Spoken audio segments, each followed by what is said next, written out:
Today we're about to check out why deep sea creatures get creepier the deeper you go.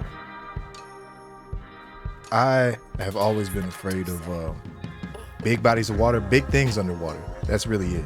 Anything big underwater, I can't do it. Even if it's a box just sitting there, I can't do it. But let's go ahead and check this out.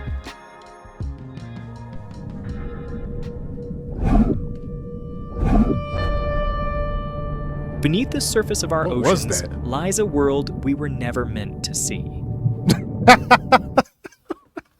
I don't even have to A pause it. Y'all realm can where pause light it. dies and life takes on forms that shouldn't be possible. What's going on? What's going on?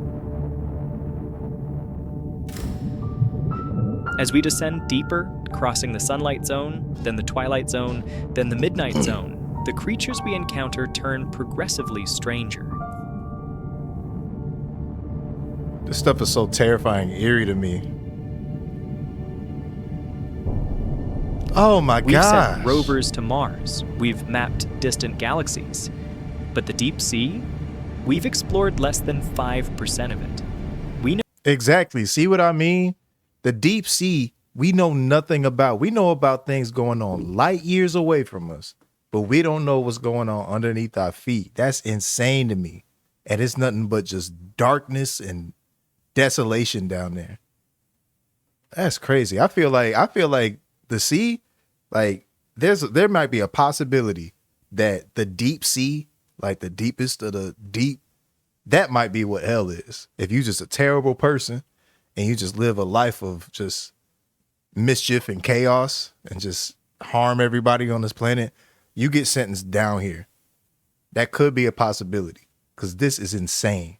know more about the surface of the moon than we do about what's happening 6,000 feet below our own oceans.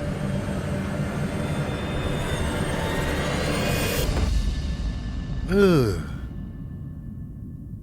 Imagine one of these things, any of these things just come up to you. Ah.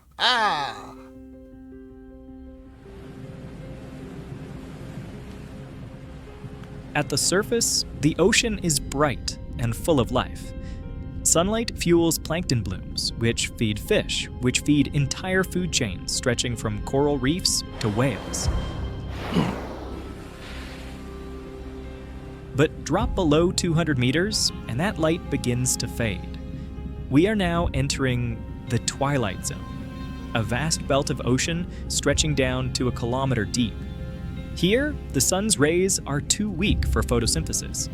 The forests of plankton vanish. There are no plants, no green energy. Only the slow snowfall of particles drifting from above. Tiny fragments of plankton, waste, and the remains of the dead. Sorry. Scientists call it marine snow. To us, it looks insignificant. To the creatures here, it is life itself. And where there is food, there is life.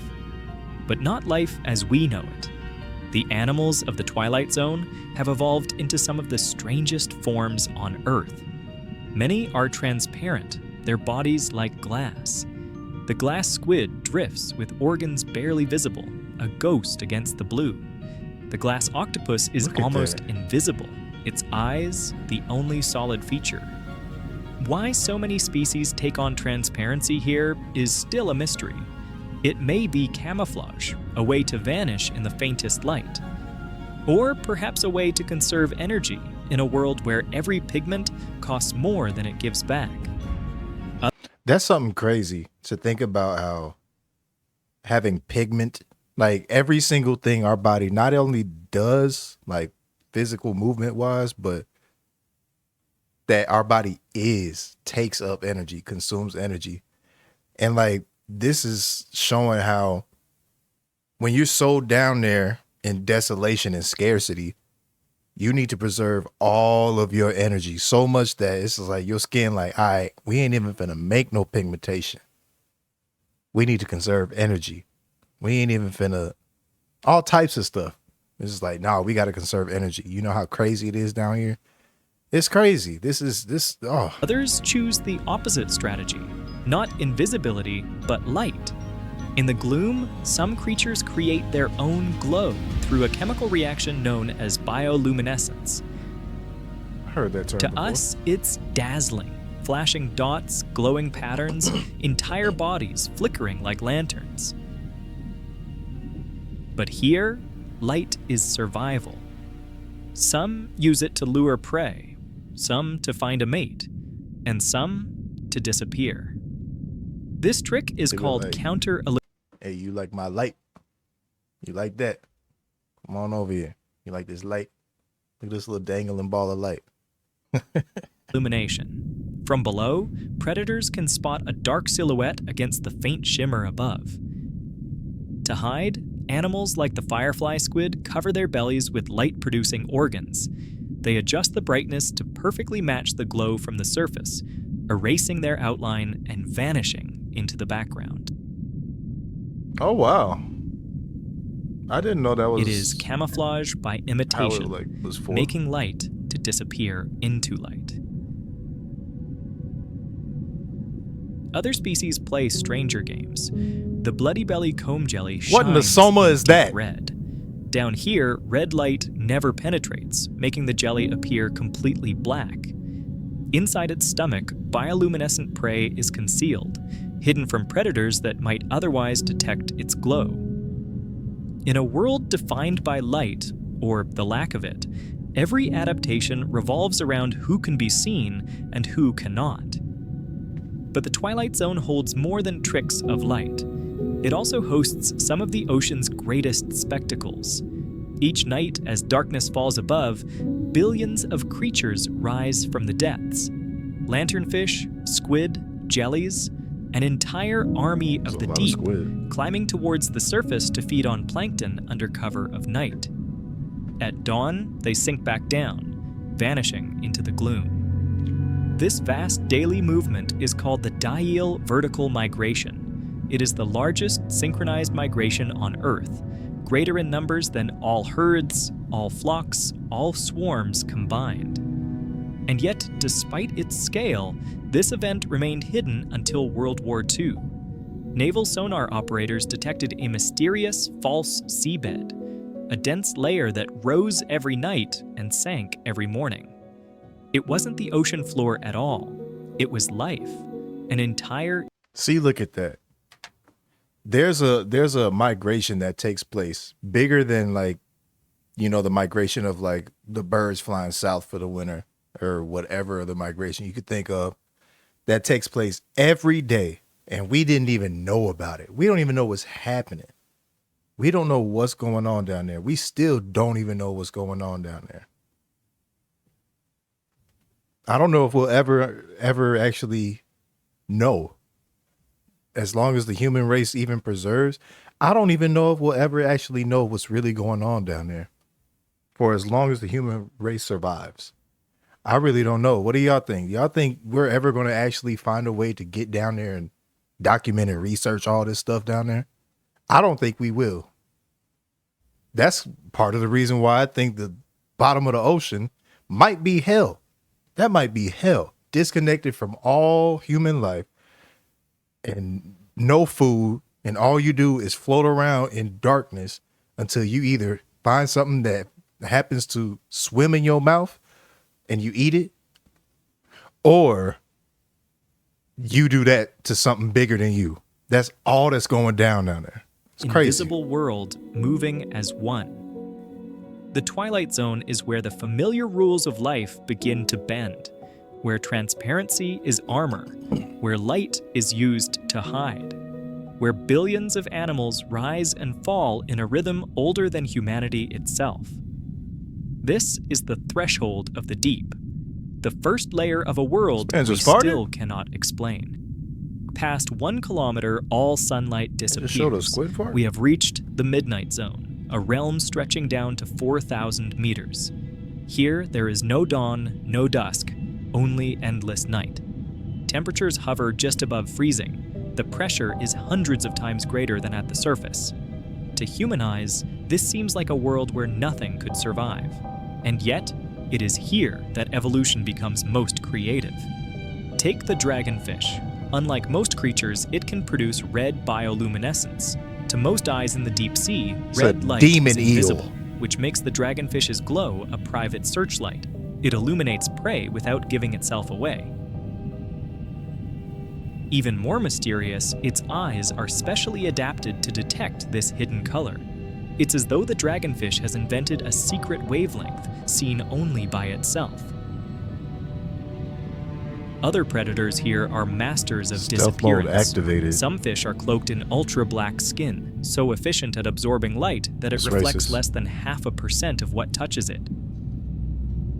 Even when a spotlight from a submarine beams directly on them, they almost vanish. And then there are the anglerfish, Those are my boys. perhaps the Look strangest at this hunters man. in the deep. He's pissed. The look at that. female Look at that. dangles a luminous Hold up. Gosh dang it. Blue- Look at that. See this? Tell me that this is not like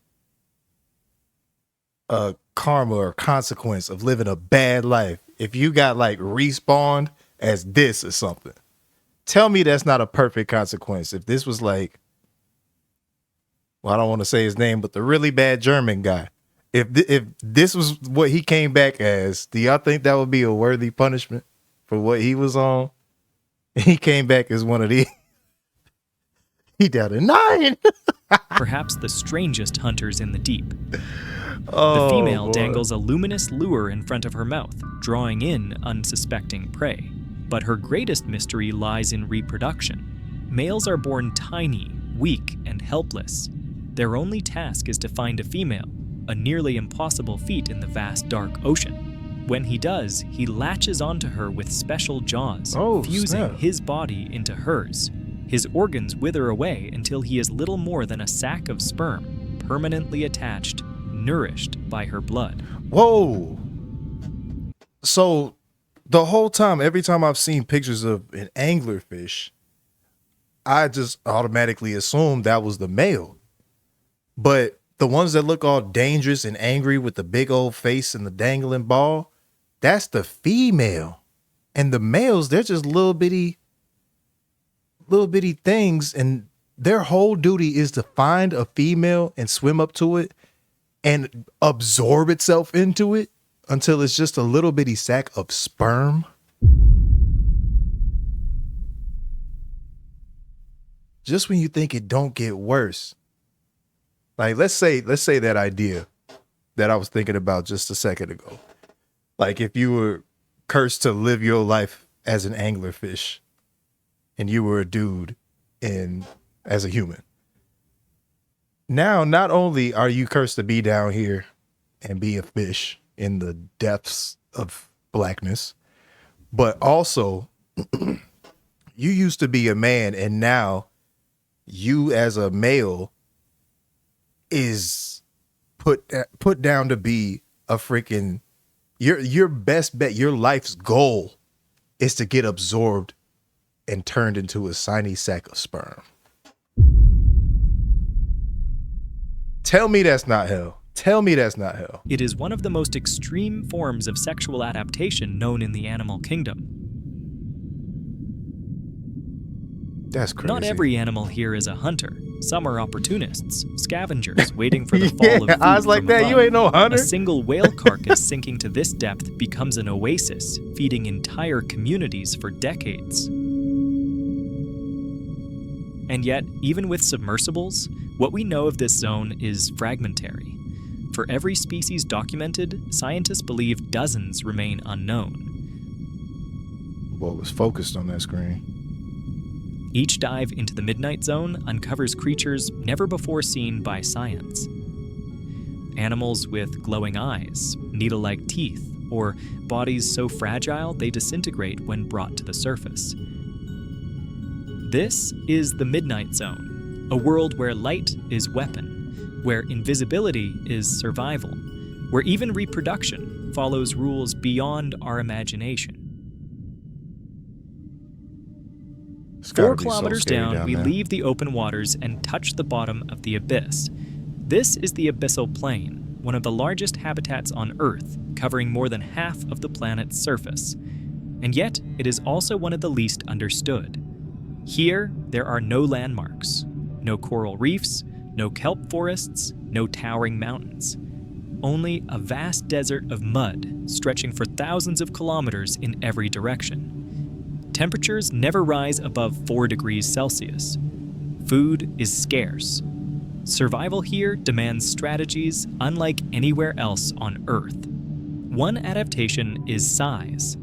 Many animals of the abyss are giants compared to their shallow water relatives. Giant isopods, the size of puppies, scuttle across the sediment. Big old Amphipods, normally tiny, can grow longer than a human hand. Even the colossal squid, among the largest invertebrates alive, is thought to prowl these depths. Scientists call this phenomenon deep-sea gigantism, but why it occurs remains an open mystery. Some suggest it conserves energy. Others think it provides better defense against scarce predators. The truth is, we still don't know.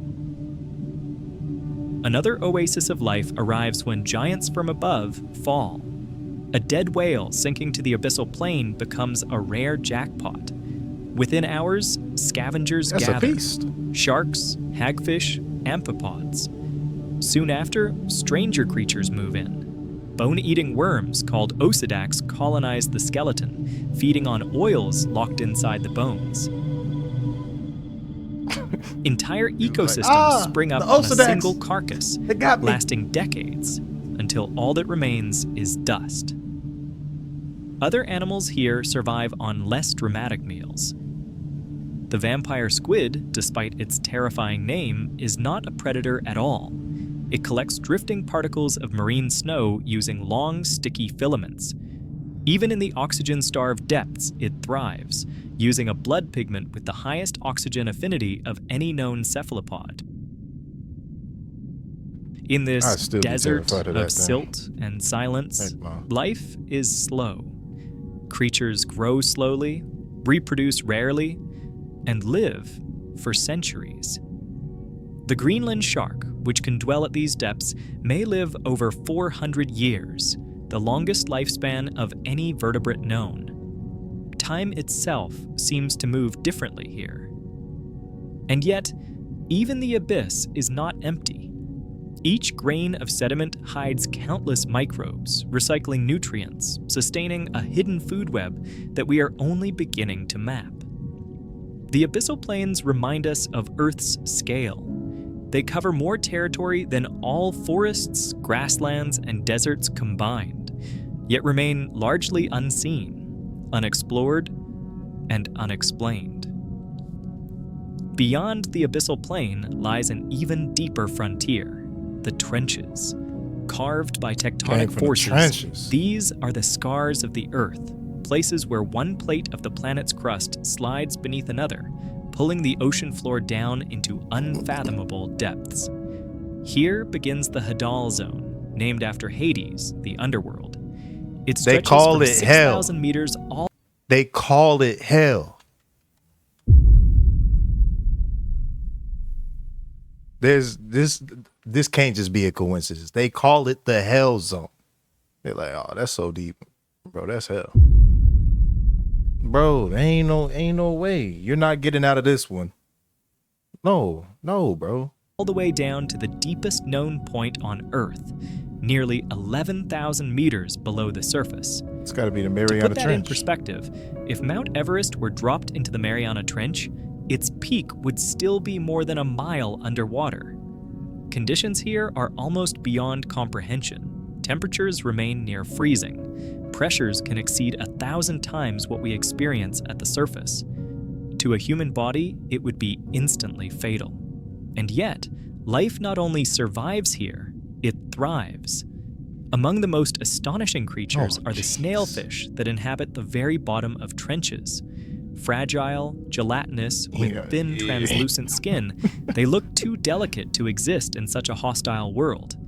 Yet they are the deepest living vertebrates ever discovered, thriving where no other fish can. Their bodies lack rigid bones, and their cell structures are reinforced with unique molecules that keep proteins functioning under crushing pressure. I mean, they look like they just Other chilling though. inhabitants are smaller but no less extraordinary.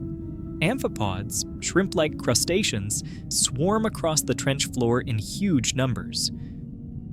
Recent studies found plastic fibers inside their bodies, proof that even these most remote habitats are touched by human waste. It is a sobering reminder that the deep is not as isolated as we once believed. Yeah, all our garbage and filth just be flying down there. Bunch of human feces and stuff. At hydrothermal vents along trench Discarded walls, plastics. life takes an even stranger turn. Here, microbes feed not on sunlight or marine snow, but on chemicals spewing from the Earth's crust. Hydrogen sulfide, methane, even metals dissolved in superheated water. Entire communities of worms, clams, and Eating on them crabs crust chemicals. depend on these microscopic pioneers. It is a food web based on chemistry, not photosynthesis, showing us that life can exist in conditions utterly alien to the surface. These discoveries fuel a larger question. If life can adapt to such extremes Was that here a on hairy Earth, crab? Hold on.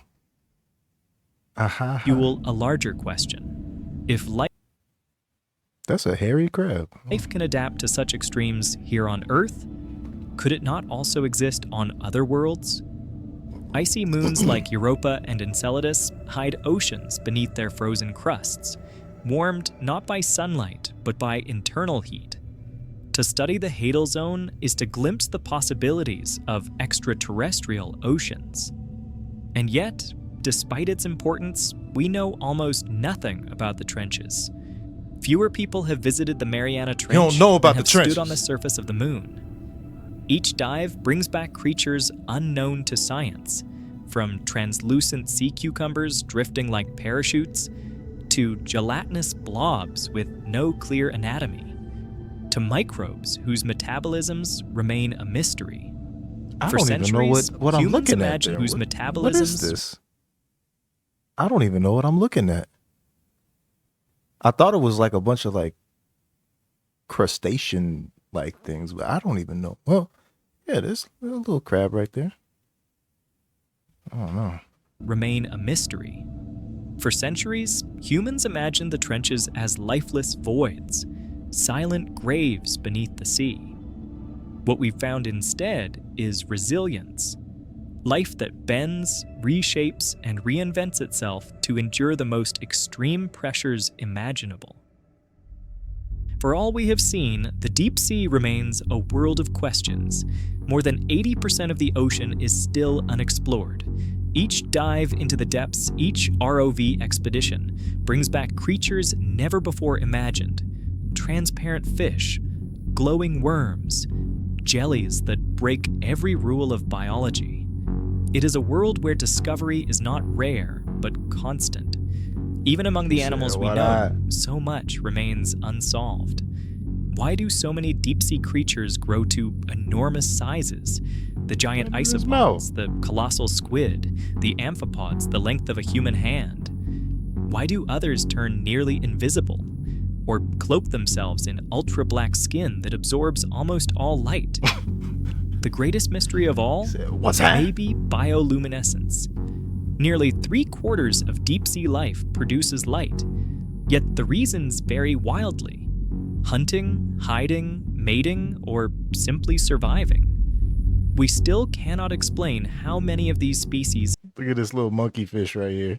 This was like an evil monkey or something. A monkey was doing bad in this lifetime and turned into this. evolved such complex chemical systems, or why some can glow in colors that no other animal can see. There are deeper puzzles still. For now, these are mysteries without explanation. Perhaps that is what makes them so powerful. They remind us that Earth still holds secrets. Secrets worth protecting. Secrets worth discovering. I was trying to see something big. Like I'm trying to see a megalodon, or for those that played it, like that big old monster fish from Subnautica, or even something the size of the This is really if you play Subnautica. If you go all the way down there, like down where you gotta go to beat the game, and you get into that cavern with the big old skeleton of that fish, the fish skeleton or whatever down there, and it's so big, you're literally like this big compared to this big of a mouth of the fish. I thought I was gonna see something like that, but this was still freaking crazy. Like I can't get down with the deep sea.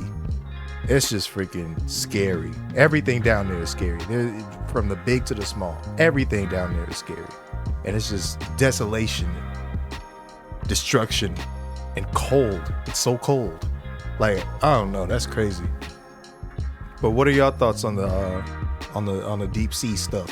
What do y'all think about that? And does anybody else have that fear of large objects underwater like me? I'm pretty sure there's a term for it, but I definitely have that. If it's something big underwater, I'm scared. I'm scared of it. But yeah, let me know what y'all think. Like, comment, subscribe. Thanks for watching. And show some love with some support on here. It helps a lot. As always, love y'all too, and hope y'all have a blessed day. Peace out.